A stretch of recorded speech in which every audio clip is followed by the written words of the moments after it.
Hola, ¿cómo están? El día de hoy vamos a analizar el siguiente artículo: Estado, control social y apropiaciones simbólicas, una mirada a la cartografía y la geografía a partir de Foucault.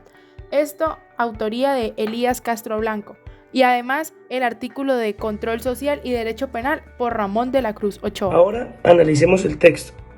Estado, control social y apropiaciones simbólicas, una mirada a la cartografía y a la geografía a partir de Foucault, de la autoría de Elías Castro Blanco. Este artículo analiza el papel del Estado en la creación del poder y del control social, utilizando las ideas de Michel Foucault como marco teórico. Foucault argumenta que las ciencias humanas han encarcelado y disciplinado al individuo en lugar de liberarlo, y propone un enfoque arqueológico para entender cómo se han configurado las estructuras que permiten la creación de discursos que pretenden ser verdaderos.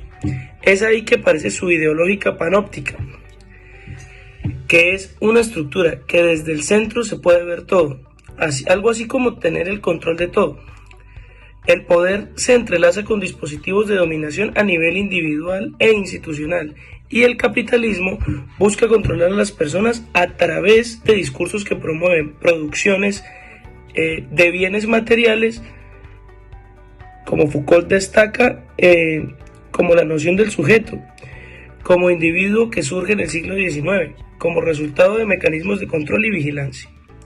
Su método arqueológico busca desvelar lo oculto de las dinámicas en el poder de los discursos.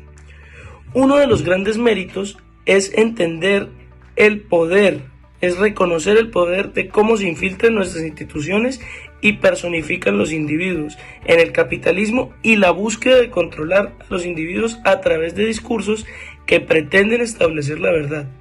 El control social y el derecho están estrechamente vinculados. Quien ejerce el poder ejerce el control. Aparece el derecho como mecanismo de control social. Ahora, la geografía humana desempeña un papel crucial en la configuración del control social. El control de la población depende en gran medida de la disponibilidad de datos, y los mapas son herramientas esenciales para el control social y la distribución de recursos. El castigo no era el enfoque principal en esta sociedad, sino la resocialización a través del trabajo útil. Los infractores solían ser destinados a servir en las milicias reales, trabajar en obras públicas o ser confinados en nuevas poblaciones. Foucault señala que esta época promovía la vigilancia y normalización de individuos como más rentable para el Estado y la sociedad en comparación con la supresión y la pena de muerte del antiguo régimen. En resumen, el control social y el poder están intrínsecamente conectados en nuestra sociedad moderna. Comprender esta dinámica es esencial para navegar por un mundo cada vez más complejo. Control social y penal. Las raíces del concepto de control social pueden encontrarse en las ideas de Platón y Aristóteles, y que todas las escuelas sociológicas exista la solidaridad. El control social es defender el estado social que les interesa a quienes tienen el poder, porque quienes tienen el poder son los interesados en preservar y defender un estatus social, lo cual el conocido criminólogo italiano Pavarini nos dice que puede ser examinado como cuestión política, como por ejemplo el imponer, el cambiar y el conservar un orden social. Lo cual el control social es leído a través de categorías politológicas y jurídicas, como son las del poder, las del dominio, Estado y represión y autoridad. Vías y métodos del control social. El control social puede ser formal o informal, lo cual el control social informal trata de condicionar al individuo, es decir, de disciplinarlo a través de un largo y sutil proceso que comienza desde los núcleos primarios, los cuales son la familia, la escuela, la profesión y la instancia laboral, que ya finaliza con su conformismo. Muchas veces los límites entre ambas es difuso, lo cual lo formal puede atender a ser informal y así en viceversa. Conducta desviada y la conflictividad social. La conformidad se asimila al someterse al consenso social de acuerdo y la solidaridad, lo cual es la forma opuesta de la conformidad social. De la desviación, lo cual se refiere a esas acciones que violan las normas de la sociedad y que son amenazantes, ya que la desviación rompe las normas sociales, las agencias autorizadas y sus miembros que reaccionan con el control a las amenazas y la pena. Lo que la designación de un comportamiento como delito es un caso especial de desviación que a través de las leyes son parte de la sociedad. Sin embargo, como explica César Manzano en la obra de Derecho y Sociedad, los conflictos sociales no solo surgen de los procesos de desviación como las contradicciones, rebelión, represión y patología social. La reacción social debe ser entendida como la respuesta de la sociedad y el Estado a la conducta desviada. La reacción social puede ser formal e institucional, cuando la realizan en las instituciones del Estado, o informal. Las censuras sociales, al combinarse con las formas más expresivas del poder y la economía, resultan ser las más importantes características de las prácticas contemporáneas de dominación y la regulación social. No siempre el delito y la desviación generan rechazo social o institucional, sino que en ocasiones es incluso admirado, avalado o respaldado. Son a su vez generadores de impunidad. La reacción social, cuando se constituye como respuesta del Estado, puede orientarse hacia la prevención, el control o la represión.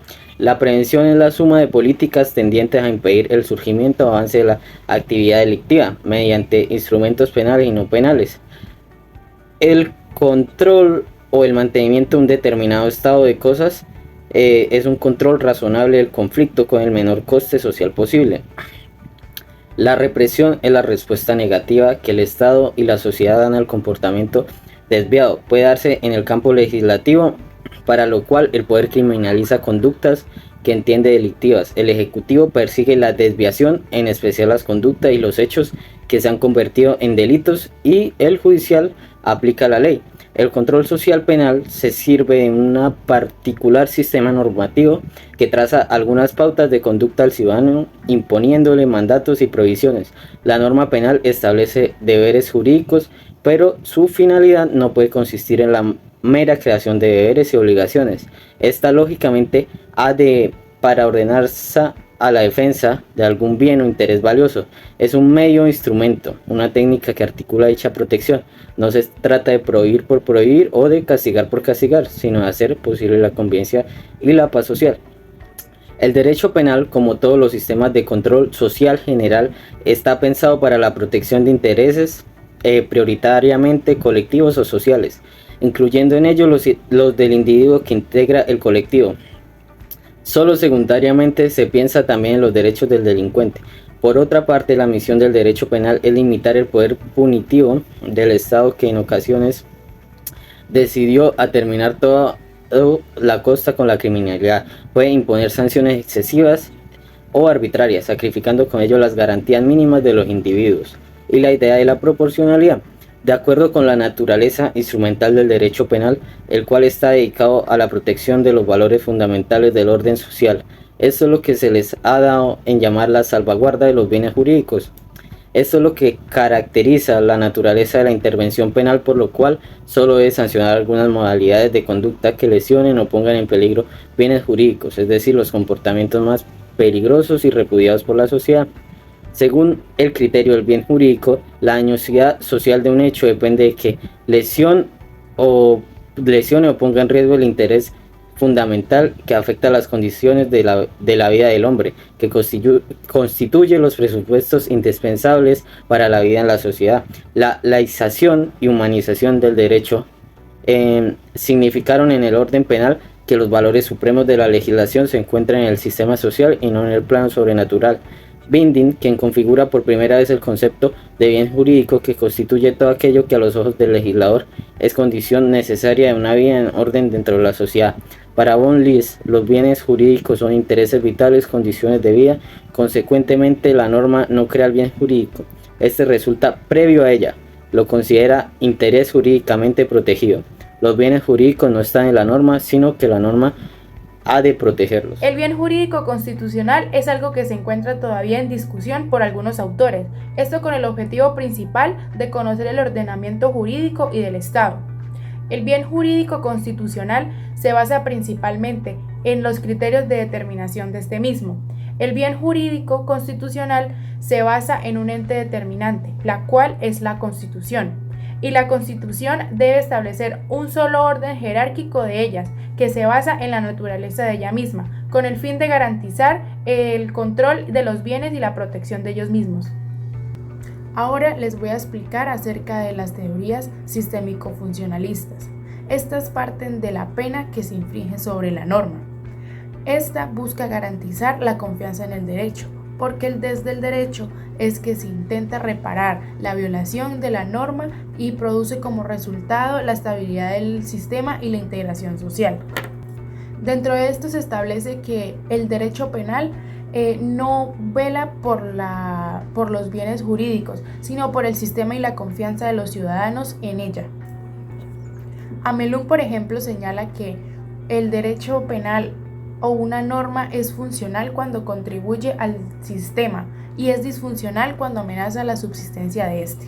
El derecho penal es el único que puede contar con la eficacia y la protección de los bienes jurídicos. Si este llega a faltar, es donde inician las sanciones jurídico-penales.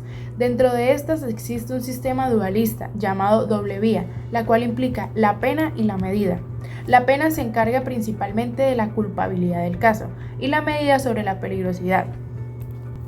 La pena se encarga más que todo de una mirada al pasado, o sea, se encarga de la culpabilidad que tuvo el individuo para atacar a otro y la represión y la retribución de la culpabilidad. Y la medida es algo que mira más al futuro y persigue la prevención y busca que la evitación de ataques y con un enfoque más de prevención especial.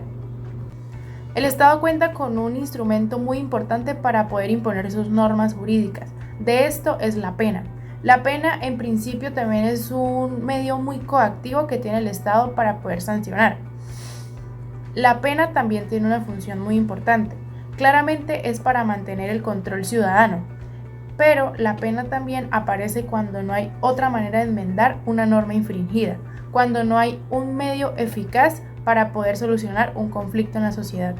Dentro de este tema del derecho penal y su actividad se encuentra también la dogmática penal, la cual tiene como objetivo principal la actividad jurídica dentro de un Estado de Derecho.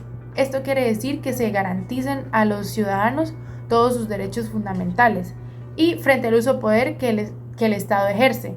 Y aunque esto pues tenga unos límites, se busca en él como un control y la seguridad de estos límites. Cuando hablamos del modelo de intervención penal garantista en un Estado de Derecho, hay que mencionar dos principios que son fundamentales en él, la cual es el principio de protección y el principio de intervención mínima. Cada una conlleva dos subprincipios. Dentro de la de protección está que el problema vaya más allá del autor y de la víctima, es decir, que sea como un comportamiento que afecte las necesidades del sistema social y que además de esto la solución también sea principio de la sociedad y que pues dé inicio también a las ciencias sociales humanas empíricas. Dentro del principio de intervención mínima hay también dos subprincipios, como ya anteriormente lo había mencionado.